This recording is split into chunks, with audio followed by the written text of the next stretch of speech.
All right, folks, we are back. It's the Infowarrior with Jason Bermas. And we're joined by Webster Tarpley. We're going to go back to him in a moment, but I want to remind people that we are filmmakers here, and our two latest and I think greatest films we've put out so far are, of course, The Obama Deception right here and Fabled Enemies, and you can get those over at Infowars.com right now. After Webster, we're going to be doing a 2-hour news blitz. We're going to be taking your calls, talking about the latest swine flu news, as well as Sibel Edmonds' revelations that, oh, by the way, bin Laden and the Taliban worked for the CIA in the United States all the way up until 9/11. Now, she gave a 3.5-hour deposition. I have not been able to hear that, only an excerpt. I believe it was from the Mike Malloy radio show where she discussed bin Laden's intimate intelligence relations with the United States long after the Soviets. You know, the official version out there is, we were aiding them against the Soviets after the Soviets attacked. No, Zbigniew Brzezinski started aiding them prior to that to bait the Soviets, and he's the guy that created Al-Qaeda with others. Back to Webster Tarpley. Webster, I don't know if you've seen this yet, but right now there are jobs. You can get them off of Craigslist, and I want to show this to people. Defend Obama's health care plan, and you can make $400 to $600 a week, earn up to $4,000 to $6,000 this summer. Jobsthatmatter.org. So you're going to be posing as some kind of a grassroots activist when, in fact, you're getting a paycheck to promote this health care agenda, Webster.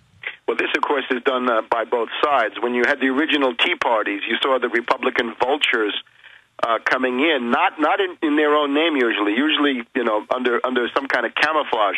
But we had Richard Mellon Scaife, the arch-reactionary quasi-fascist, who was one of the main people going after Clinton in the 1990s, and he's got something called the Competitive Enterprise Institute. That was the mothership of the Tea Party here in Washington D.C. across the street from the White House in Lafayette Park. Then we had the Heartland Institute sent out their operatives to a whole bunch of places in the Middle West. At the big one in New York City, of course, who did they have as a speaker? None other than Newt Gingrich. I mean, give me a break. And now you've got others, right? There's a group called Freedom Works under the domination of Dick Armey, who was, of course, Gingrich's right-hand man. He's out there. You've got something, you've got a whole array of these things. So I would say, obviously, a lot of people who show up are real people, right? They're not necessarily ideologues who work for think tanks. But you can also see the presence of the Republican operative, right? You can see the guys in the Brooks Brothers suit who seem to be able to reel the arguments off very, very glibly. These are operatives. So fine. So the Republican operative, let him do something, right? If he's evil, of course, but let him fight Obama's evil. That's the way this government works, is that you've got two brands of evil, let them fight each other to a standstill, and hopefully, I think the best thing we could get out of this right now is gridlock. In other words, nothing passed. And I'll tell you why. Some of the people, the people are protesting. They're protesting the world economic depression. They're protesting unemployment. They're protesting foreclosures, that a lot of them are going to lose their houses. Globalization, bailouts, insecurity, declining standards of living, cap and trade, don't forget that. Euthanasia and genocide, right? The idea being the baby boom generation, the post-war age cohort is now approaching the 65 year mark, and that means you're eligible for Medicare, and people want it. And if you look at what people talk about in these town halls, and don't just take the headlines from Fox News, a lot of people are out there saying they don't like the arrogance of the Democrats. They don't like the way this is being pushed through, that they're being stampeded, and the idea is to make them bewildered. Some of them are worried about deficits, which I think also goes back to the bailout. Some of them worried about government intervention, government takeover. Some of them don't like the idea of euthanasia, the death boards, and so forth, and they're on very, very firm ground. Some of them are there because they want single payer, the thing that Obama threw overboard at the very beginning. About two-thirds of the Democratic Party wants single payer. Obama dumped them under the bus very early on. And one interesting group that I would point to, some of the people there realize now that Obama wants to destroy Medicare. So there's a significant group of people, especially older ones, in those town hall meetings who are saying, in effect, we're here to defend the New Deal. The New Deal from Roosevelt to LBJ and the Great Society, you can call Medicare the last crowning achievement of the New Deal in 1965. We don't want you to take that away from us and loot it, because this is what Obama wants to do. Even the Republican National Committee has an ad up saying Obama wants to loot $500 billion from Medicare. According to other estimates, it might even be $600 billion, and that's true. He wants to destroy Medicare as we've known it. And I would also point then to some of these people trying to defend their New Deal economic rights against the onslaught of Obama. Now, the news on this, for the people who think this is a government takeover, there are two sides to this issue. In terms of the direct government takeover, I don't see it. In other words, Obama has already dumped single payer. Obama in the past has paid lip service to this because you can't get elected in a Democratic primary any other way. The other question is the public plan or government option. Now, the news today, you probably saw it, Sebelius, this awful Secretary of Health Education and or HHS, as it's called today. Sebelius now says that Obama is more than willing to drop the public option, the government plan. So there'll be no government plan of any kind. Medicare will be looted. So what is the point of this whole thing with Obama?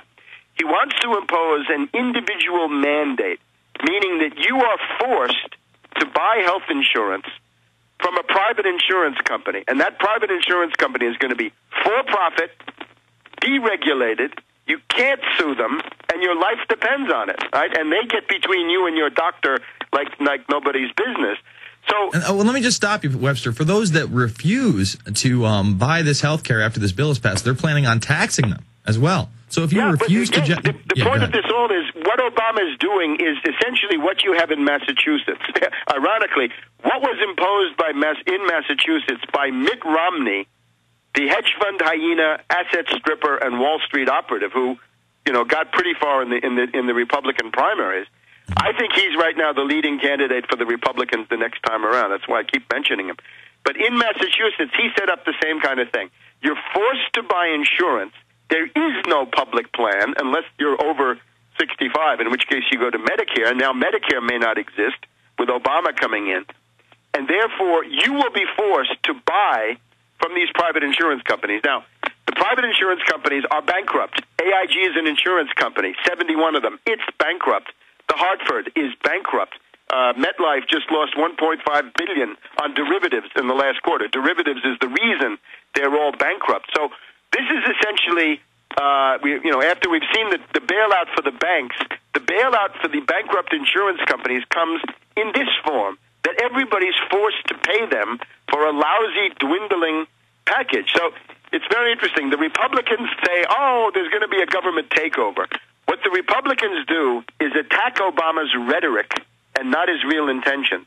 They say, Obama promised his own base that he would like single payer and that he'll deliver a government plan. You could see a mile away that Obama was going to basically betray his own base. He's stabbing the Democratic Party types in the back with what he's announced today. This is now an accomplished fact. And all the Democratic senators, Conrad and Baucus and the rest of them are lining up with this. There are no votes in the Senate for any kind of public plan, so there will be no public plan. There is no government takeover in that form. The government takeover occurs in the form of the fascist corporate state. In other words, the creation of a compulsory state-sponsored cartel, in this case of insurance companies, where certain rules are dictated. In other words, if you want to be in the cartel, you can't have pre-existing conditions. You've got to take everybody. But that's very minimal, right? And the quality of the package will go down, down, down as the derivatives bankruptcies go up, up, up. So again, it's the typical fascist cartel to drive down wages of nurses and people like this, to drive down the quality of care, right, with death boards and all the rest, under private auspices, right? Private insurance with death boards. Why not?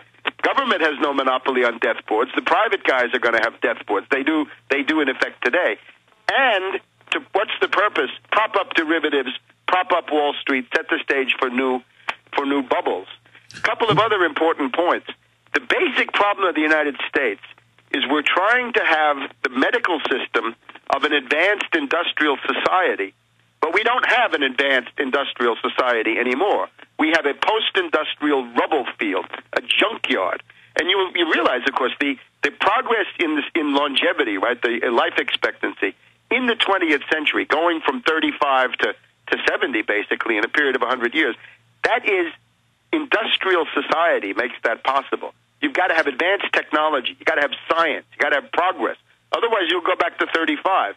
You cannot hope to maintain the typical medical services of an advanced industrial society once you've let yourself slip into this post-industrial wasteland that we now have. So the other thing is they say it's 1/6 of the economy. 1/6 is too much. The problem is the rest of the economy has atrophied. You don't want to cut healthcare. You want to build it up more. But you've also got to build up the productive apparatus outside of healthcare from which, healthcare is ultimately going to live, because this is a service, but it's not really production per se. Building the hospitals and building the equipment is production, but providing the service is what you need to do for your productive workers. So where are your productive workers? Right? We don't have enough.